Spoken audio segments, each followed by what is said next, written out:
en prison criminel des dossiers dans des faits antérieurs yoo xam ni dañ ko collé noonu rek mais où est le principe de comment dirais-je comment dirais-je innocence. La présomption d'innocence. La présomption d'innocence. Okay. Donc, il jouit de la présomption d'innocence qui est un droit, en tout cas, de la défense. Donc, le problème est que les juristes,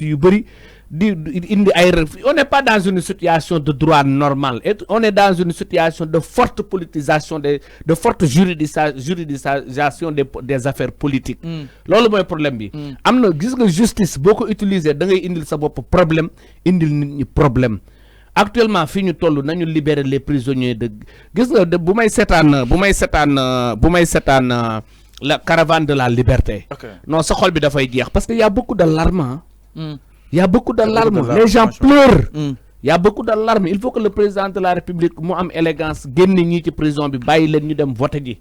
N'est-ce pas ñu def ay élections libres et transparentes parce que toujours ñi ngi ci ay pexé gis nga fi barki dem xamna avec la commission parlementaire xam nga yépp c'est des tiaxaneries c'est des jaxasseries c'est des mélangeries. Alors c'est clair duñ ko nangu quoi. Alors c'est clair mais tamit dañoo souligner aussi ben quoi moy vu que ni dafa amone jonction sur dossier Ousmane Sonko dans l'affaire Bassirou Diomaye Faye dit li nga xamné que modi force occulte ñu ne autre quoi poursuivi en même temps qu'Ousmane Sonko dans l'affaire des forces occultes. Si Bassirou Diomaye Faye est libéré, le même traitement de faveur devrait être réservé au maire de Ziguinchor à Ousmane Sonko. Jàpp na ni suñu libéré Bassirou Diomaye Faye wala ne daal di wala mën a libéré Ousmane Sonko Fadilou Keita et consort ñi nga xam ne itam jàpp nañ leen dans l'affaire dite force occulte.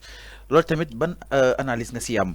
Parce que ñoo bokkoon ñu boole leen même dossier donc jàpp nañ libération Bassirou Diomaye Faye su amee. Libération Sonko de façon immédiate. Libération de Sonko, il est en détention arbitraire. Bassirou Diomaye, il est en détention arbitraire. Nous, nous avons tout ils sont en détention arbitraire. Nous détention arbitraire. Wow, tu sais, mais devant la justice, il y a des charges qui sont dans le contexte de kaw. Mais moi, là, charge yoy, bo xolé kaw Ousmane Sonko, kan lañ ko japp? Lan lañ ko japp won? Da affaire Adji Sarr bi. Affaire bu sotewul bu yag avec le juge comment dirais-je le juge de tribunal d'instance bu hors classe bu Dakar. Yaa ngi dégg tegg loolu tax xam nga dafa bëri ay maladministration. Ousmane Racine Thion. Mais Ousmane Sonko d'abord il faut que ñu dellu soit ci dossier am.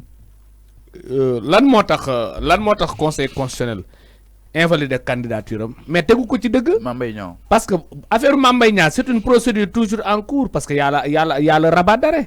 Nonobstant le rabat d'arrêt, le caractère non suspensif du rabat d'arrêt, dossier bi amagul autorité de la chose jugée. Juge nan lay sukkandiko ci dossier bo xamné mi ngi pendant devant la justice. Lolu c'est impossible. Benen bi néna c'est la Cour suprême qui lui a remis le dossier. Mais la Cour suprême amul droit de saisir conseil constitutionnel diko jox ay dossiers. Juste tout simplement en matière de recours de l'exception d'inconstitutionnalité. N'est-ce pas? Mais fi xam nga fan la wara xol dégg na maître ma soxna kan sax mu ne loolu lu ci yoonu Cour suprême ba muy wara jël ay coordination de ko yóbbu même bu dul loolu le casier judiciaire de Ousmane Sonko personne n'en parle. Comment tu peux utiliser une condamnation en même temps tu vois que la condamnation n'est pas mentionnée dans le casier judiciaire xam nga loolu c'est du n'importe quoi. Non, nañu dimbali nit ñi ci affaire nekk ci casier judiciaire bi. Non, c'est un casier judiciaire vide d'après ses avocats. Conseil constitutionnel dafa naroon délibérer. Non, bu fekkoon muy casier judiciaire bu am dara, le conseil constitutionnel dina appuyer ci casier judiciaire boobu du ci sori. Mais c'est un casier judiciaire vide. Donc mënoo jëli beneen décision de justice di ko ci dolli une affaire nouvelle dugal ko daan ne ci affaire boobu te affaire boobu sax il est pendant ba pare le conseil constitutionnel a fait une interprétation erronée. En tout cas de l'article L30. Article L30 concerne la candidature de Ousmane Sonko. Mais article L30 concerne la candidature de Ousmane Sonko. Article L29 concerne ko. Décision bi ni nga xamné moy décision Ousmane Sonko concerne ko. Décision bi amul fenn fu juge bi waxé ni dañ koy dindi ses droits civiques et politiques. Problème bi moy article L50 mom lañu wax électeur. N'est-ce pas? Même disposition contraire à la Constitution. Tout citoyen peut demander à être candidat.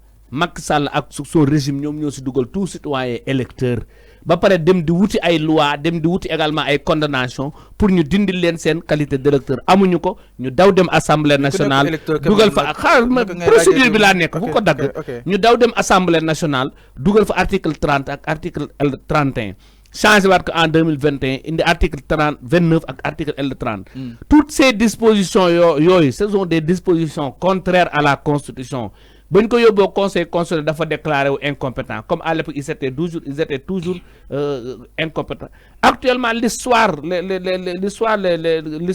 rattrapé na leen parce que même ce même régime ñoom ñooy accusé conseil constitutionnel de corruption donc lu tax ñu leen di accusé de corruption parce que kon ñoom xam nañu ko donc toujours en matière de droit waxoon naa la ko fii depuis le début ci début émission droit boo ko jalgatee ci début bi mono Moussa ko waane ba du la njattaat ca njombaxtal la bul sonn dalay dabaat bant bu gudd la mën loo ko dëngal def nii mën loo ko dëngal da nga koy mën a ëlbati rek te boo ko ëlbati rek beneen phase bi day jubluwaat ci yow n'est-ce pas donc il faut que ñu élégant def ay élections yu libre et transparent yi façon yu verbiage yi ñuy indi naan gis nga fi ñu toll nii xam lan la ñu war a bàyyi en tant que juriste sax selon l'article L tel fii article yëpp am fii c'est la judiciarisation des affaires politiques yooyu la ñu war a génn affaire deal politique yooyu noonu dañ ko war a arrêter te dem sinon on tend vers une itinéraire de mais concernant mbiru Ousmane Sonko alors da nga ne en quoi li Sénégalais di laaj en quoi article L29 ñoo protéger Ousmane Sonko article L30 ñëw ni 6 mois ou plus exactement article yi dañoo war a li nga xam ne que moo di complémentarité wala kon dañoo war a paradoxal franchement doy na waar loolu tamit article yi da nga koy lire de manière continue wax naa la ko début da nga ma gis nga disposition yooyu ay disposition pénale la yu ñu emprunté dugal ko ci code électoral bi ñoom sax diction boo koy lire sax ñoom dañ ciy am problème dafa jaxasoo mais problème bi nekkul foofu disposition bi article L30 ak article L29 daf la wax ne la ne doivent pas être inscrits sur les listes électorales ñu ne ko ñan mënu ko ñii ñu condamné pour crime ak ñii ñu condamné pour délit yii daa def benn fourchette de délit n'est-ce pas première chose ñan la concerné mooy ñi nga xam ne dañu war a inscrire ci liste électorale comme yow mi jóg pour dem ci commission électorale pour inscrire ñu la dañ la condamné pour diffamation pour kii comment dire diffamation nekku si pour escroquerie affaire yooyu n'est-ce pas yow la concerné diffamation nekku si diffamation nekku mentionné wu ko fenn ñaari disposition yi mentionné wul diffamation ñaari disposition yëpp mentionné wul fenn diffamation même bu mentionné woon diffamation sax concerné wul la candidature de Ousmane. mais si fee yi la ñuy ñëw wala kon si peine bi en tout cas fee yi la ñuy ñëw wala kon si peine bi. non du question de parce que fële diffamation yi kenn waxu ko fa fële peine bi leen wax 6 mois. 6 mois yi ko attee waxuñu peine bi sax dégloo man la. le conseil constitutionnel peine bi xaaral ma wax la nu ñu bindee article dafa ne la dégloo ma ne doivent pas être inscrits sur les listes électorales 2 points. En droit même un point peut changer la vie d'un homme. 2 points ñu ne ko ñan mun leen ñii.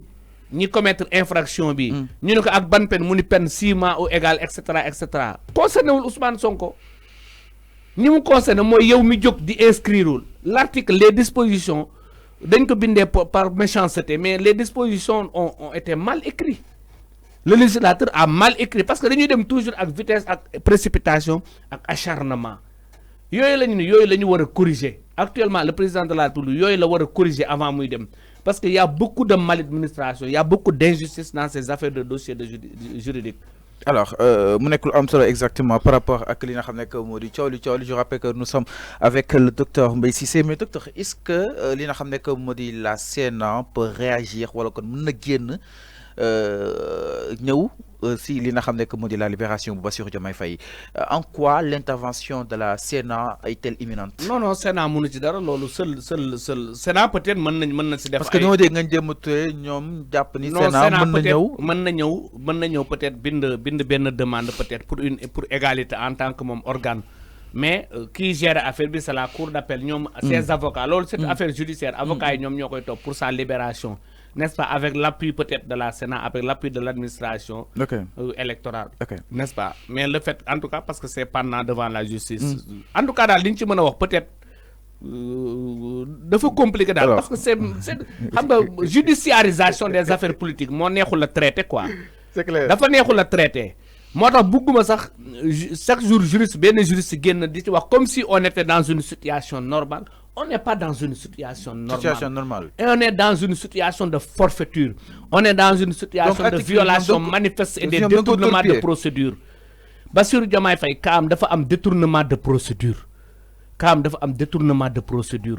loolu mooy problème bi kaawu kii tamit dafa am aussi détournement de procédure kaawu l'autre là kaawu Ousmane Sonko n'est-ce pas xam nga ils étaient plus préférable ñu dem jël ko ci yoon comme ni ñu ko barricadé woon xam ne amul benn décision de justice ñu demaat ne ko ciix denc ko mu bañ am benn décision de boobu mooy gën a neex a traité que ñuy jaar ci ay filières judiciaires. Ok.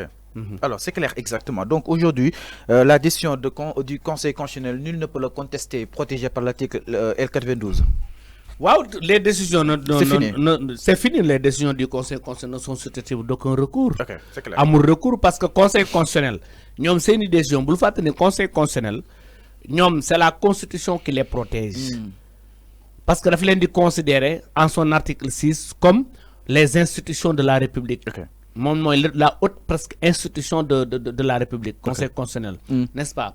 Beneen bi mooy seen mandat ki ko sécuriser mooy la loi électorale. bu 2000 la loi autant pour moi relative au Conseil constitutionnel moom moo sécuriser seen mandat. Ok. Donc di contester seen décision wala ngay contester seen mandat même président de la République mënu ko amul benn procédure bu ñu mën a enclencher entre ñoom. Alors mu dégg aussi seen si ay juristes ñu ne si toutefois yi fi ñu daal di koy persister Bassirou Diomaye Faye mën nañ ko fekk si cellule am di ko jël li nga xam ne que moo di mu def sa déclaration. loolu c'est une obligation il faut que mu dem comme il est dans la ligne de détention te teewu fa boppam dañ ko fa téye. RTS dafay dem ba ci cellule am mu jël déclaration loolu c'est obligatoire. C'est obligatoire il faut que la RTS def ko te loolu ñoom Sénat ak kii ñoom ñoo koy organiser. Alors docteur mën nga doon wax il y a de cela 4 mois peut-être nit ñi bàyyi ñu sama xel Bassirou Diomaye Faye ñëwagoon sax si candidature Ousmane Sonko nga doon wax que ni sa validation peut conduire à sa libération.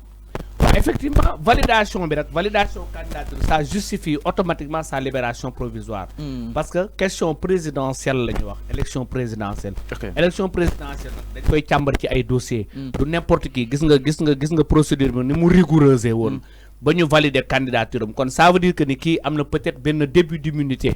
Boo xam ne dañ ko koy may à plus forte raison xam ne dossier am tamit dafa pendant devant la justice nekkul également benn dossier boo xam ne dafay empêcher en tout cas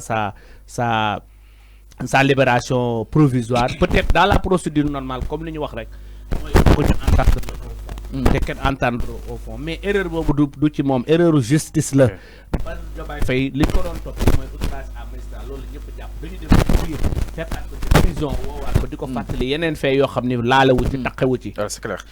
Alors docteur vous n'êtes pas sans savoir le Parti démocratique sénégalais PDS a demandé la mise en place d'une commission d'enquête parlementaire au sein de l'Assemblée nationale. Cette demande a été acceptée.